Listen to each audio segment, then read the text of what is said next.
مہینے گرامی قدر نماز واجب کے اندر 2 دعائیں مانگنا واجب ہے.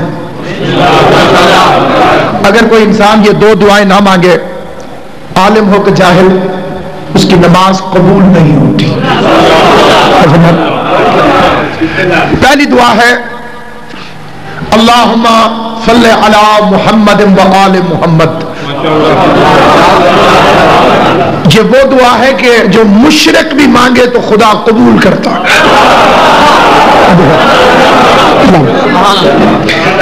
اس دعا کو خدا کبھی رد نہیں کرتا. اے اللہ درود بھیج محمد و آل محمد پر. جتنے ہمارے بھائی لوگ استادی کر کے چکر چلا کے درود کے اندر ایرے غیرے نتھو خیرے شامل کرتے ہیں، ان کے نام نماز کے باہر لیتے ہیں، اندر نہیں لے سکتے.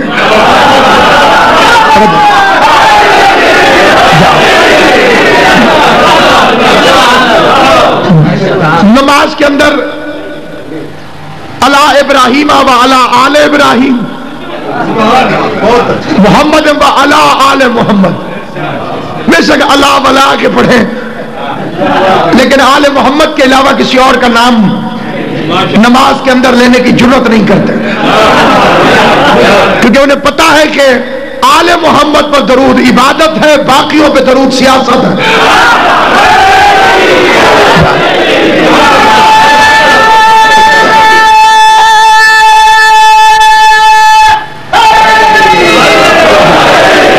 اس لیے اللہ نے حکم دیا تھا یا ایھا الذین آمنوا، اے ایمان والو، صلو علیہ وسلموا، ایمان والو تم بھی درود بھیجو. ان اللہ وملائکتہ یصلون علی النبی. اللہ اور اس کی ساری طاقتیں، جہاں جو ترجمہ کیا جاتا ہے فرشتے، وہ غلط ہے. کتنی طاقتیں اس نے خلق فرمائی، وہ آل محمد پر درود بھیجتی. آدم کو سجدے کا حکم فرشتوں کو نہیں تھا، وہاں بھی طاقتوں کو تھا. اگر فرشتوں کو ہوتا تو شیطان کو کیوں پکڑا اللہ نے؟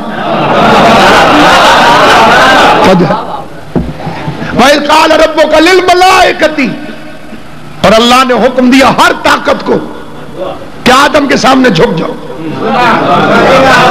کیونکہ یہ ہے اللہ کا بنایا ہوا خلیفہ. طاقت نہیں ہے، خلیفہ ہے آدم. تاج نہیں ہے، خلیفہ ہے آدم. لشکر نہیں، خلیفہ ہے. فوج نہیں، خلیفہ ہے. ووٹ نہیں پڑے آدم کو، خلیفہ ہے. پتہ چلا اللہ کے بنائے ہوئے خلیفے کے لیے طاقت ضروری نہیں، تاج ضروری نہیں، لشکر ضروری نہیں.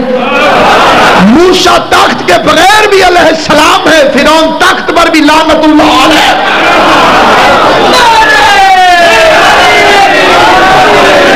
لعنتی کو طاقت لعنت سے بچا نہیں سکتا.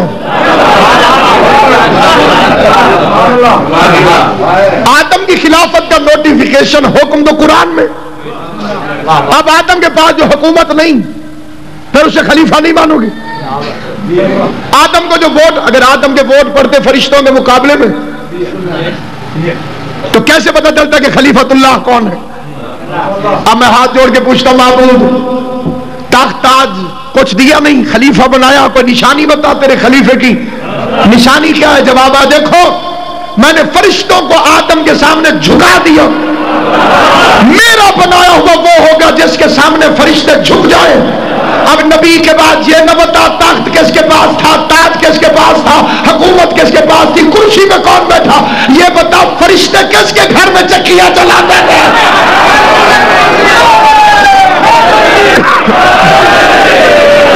تو یہاں بھی خدا بند قدوس ملائکہ سے مراد طاقتیں، اور وہاں بھی ملائکہ سے مراد طاقتیں. وہ آل محمد پر درود بھیجتی. اب اللہ نے کیا فرمایا؟ یا ایھا الذین آمنوا صلو، اے ایمان والو تم بھی بھیجو درود. ہم نے کیا بھیجا؟ اللہم صلی. نبی الکعبہ جلیل القدر صاحب علم شخصیت ہیں، اپنے دادا کے شہر مشہد مقدس سے مزین ہے. اللہ نے فرمایا صلو، ہم نے کہا صلی. اللہ نے فرمایا تم پڑھو، ہم نے کہا تو بھیج. اللہ نے تو ہم سے فرمایا تھا کہ ایمان والوں تم بھیجو درود، اور ہم نے کہا خدا تو بھیج۔ مجھے پیاس لگ جائے، ایک مومن یہاں سے کہے اللہ صاحب کو پانی پلاؤ، وہ کہے تم پلاؤ، میں تو رہ گیا۔ اللہ نے ہمیں حکم دیا تھا کہ ایمان والوں تم درود بھیجو، ہم نے اللہ سے کہہ دیا تو بھیج۔ کیا مطلب؟ مطلب یہ ہے مثلا اگر میں اس کوٹ موسیٰ خان میں خط لکھوں اور وہ میں لکھوں غلام حسین نامی بندے کو، ان میں سے ایک غلام حسین میرا دوست تھا، 4 اور تھے، اب ڈاکیا کیا کرے؟ اسے کیا پتا کہ ناصر عباس نے کس غلام حسین کو خط لکھا؟ میں نے لکھا معرفت شیرازی صاحب، قبلہ کو مل کر غلام حسین کو ملے۔ اس کا کیا مطلب؟ قبلہ کو معلوم ہے کہ میرے کس غلام حسین سے تعلقات ہیں، اسی لیے درود اس طرح سے ہے اللہ تو بھیج، کیونکہ اللہ کو مولوی کی بدنیتی کا پتہ تھا کہ یہ ایرے غیرے غورے کالے سورے سالے پر درود بھیجنا شروع کر دے گا۔ اللہ نے فرمایا پہلے میرے پاس بھیج، میں چیک کروں گا، لعنت کا حقدار ہوا تو لعنت بھیجوں گا، رحمت کا حقدار ہوا تو رحمت بھیجوں گا۔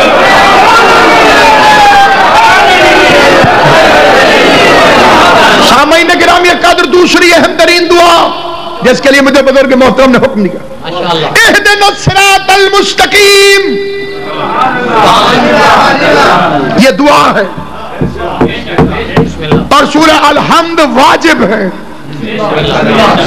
جسے نماز میں علی اچھا نہیں لگتا وہ سورہ الحمد پڑھنا چھوڑ دے، کیونکہ سورہ الحمد بسم اللہ سے شروع ہوتی ہے اور بے کا نقطہ علی ابن ابی طالب